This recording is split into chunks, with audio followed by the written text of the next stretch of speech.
Hello students, this is Asma Babani. Welcome back to my channel. Students, let's continue with English of Grade 8, Chapter 1, The Best Christmas Present in the World, Part 3. I folded the letter again and slipped it carefully back into its envelope. I kept awake all night. By morning, I knew what I had to do. I drove into Bridport just a few miles away. I asked a boy walking his dog where Copper Beaches was. House number 12 turned out to be nothing but a burnt out shell, the roof gaping, the windows boarded up. I knocked at the house next door and asked if anyone knew the whereabouts of a Mrs. Macpherson. Oh, yes, said the old man in his slippers. He knew her well. Students, now the author puts the letter back into the envelope and he drove to Bridport the next morning. He couldn't sleep the whole night. He just wanted to hand over the letter to Connie, Mrs. Macpherson. Students, the author goes to Bridport and there he asks a boy who was taking his dog out for a walk where the Copper Beaches was. The boy showed the address and the author went to the house. On reaching, the author sees that the house was destroyed by fire. The windows were covered with wooden boards. A lovely old lady, he told me, a bit muddle headed, but at her age she was entitled to be, wasn't she? 101 years old. She had been in the house when it caught fire. No one really knew how the fire had started, but it could well have been candles. She used candles rather than electricity because she always thought electricity was too expensive. The fireman had got her out just in time. She was in a nursing home now, he told me. Burlington House on the Dorchester Road on the other side of town. Students, Connie's house had got fire. Connie is now 101 years old. Her house had caught fire, but she was saved by the firemen. She was in the conservatory of a nursing home, Burlington House on the Dorchester Road, which is on the other side of the town. Students, let's solve the comprehension check questions. First question is, why did the author go to Bridport? The answer to this question is, the author went to Bridport to meet Mrs. Jim Macpherson and deliver Jim's letter to her. Second question is, how old was Mrs. Macpherson now? Where was she?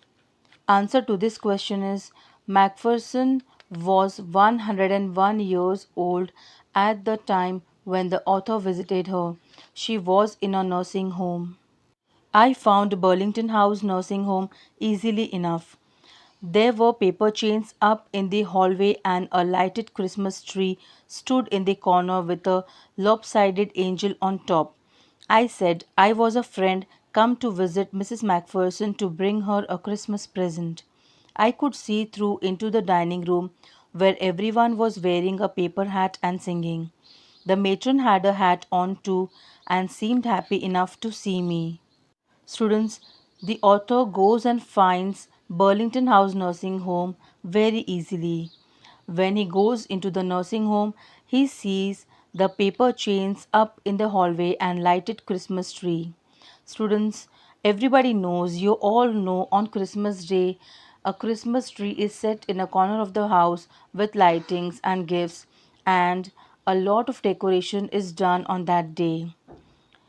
Author says to matron that he is friend of Mrs. Macpherson and he has come to give her Christmas present. The matron, she gets happy to see the author. She even offered me a mince pie. She walked me along the corridor. Mrs. Macpherson is not in with the others, she told me. She is rather confused today, so we thought it best if she had a good rest. She has no family, you know, no one visits, so I'm sure she'll be only too pleased to see you. She took me into a conservatory with wicker chairs and potted plants all around and left me. Students, the matron says to the author that Mrs. Macpherson is not with other people in the nursing home. She is quite confused on that day, so The staff decided to let her be inside and take rest. Matron also informs the author that no one comes to visit Mrs. Macpherson. She is always lonely. Matron takes author to a way through a corridor.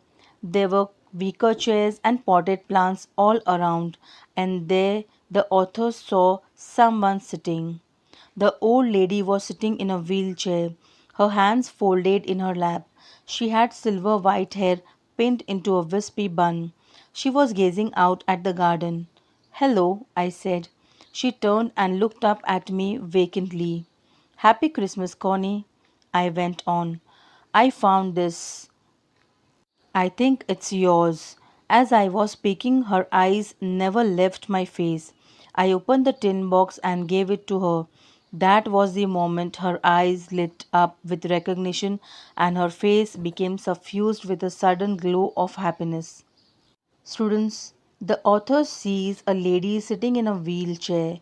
Her hands were folded in her lap. She had silver white hair and the hairs were pinned in wispy, a messy bun. She was looking at the garden outside. So the author went near her and wished her hello. So the lady turned back to the author. Initially, she was confused when the author wished her Happy Christmas, but when later the author showed her the tin box and the letter, her eyes lit up. Her eyes became bright with happiness and excitement. Her face was glowing with happiness. It was spread all over on her face. I explained about the desk, about how I found it, but I don't think she was listening. Students, the author explained her about the desk and he told him how he took the desk and he found the letter of Jim Macpherson in the drawer. For a while she said nothing but stroked the letter tenderly with her fingertips. Suddenly she reached out and took my hand. Her eyes were filled with tears. "You told me you'd come home by Christmas, dearest," she said. "And here you are, the best Christmas present in the world. Come closer, Jim dear. Sit down." Students, she recognized the writing of her husband and felt very happy. She mistook the author for Jim, who had come home as promised on Christmas. I sat down beside her and she kissed my cheek. "I read your letter so often, Jim, every day. I wanted to hear your voice in my head. It always made me feel you were with me. And now you are. Now you're back. You can read it to me yourself. Would you do that for me, Jim dear? I just want to hear your voice again. I'd love that so much. And then perhaps we'll have some tea. I've made you a nice Christmas cake. Marzipan all around. I know how much you love marzipan." Michael Morpurgo. Students, Connie mistook the author for Jim.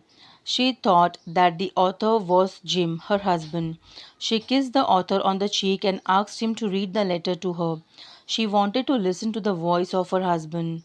She said that he, that is Jim himself, was the best Christmas present to her, and also that she has made a marzipan cake for Jim, as she knew that how much Jim loved marzipan. Students, let's solve the comprehension check questions. The first question is, who did Connie Macpherson think her visitor was? The answer is, Connie thought that the visitor was her own husband, Jim Macpherson. The second question is, which sentence in the text shows that the visitor did not try to hide his identity? The answer is, that sentence is, "I sat down beside her." This he did in response to her request, and the request was made to Jim. If the writer wanted to reveal his identity, this was the moment, but he let it pass. Students, here we end our chapter 1, The Best Christmas Present in the World.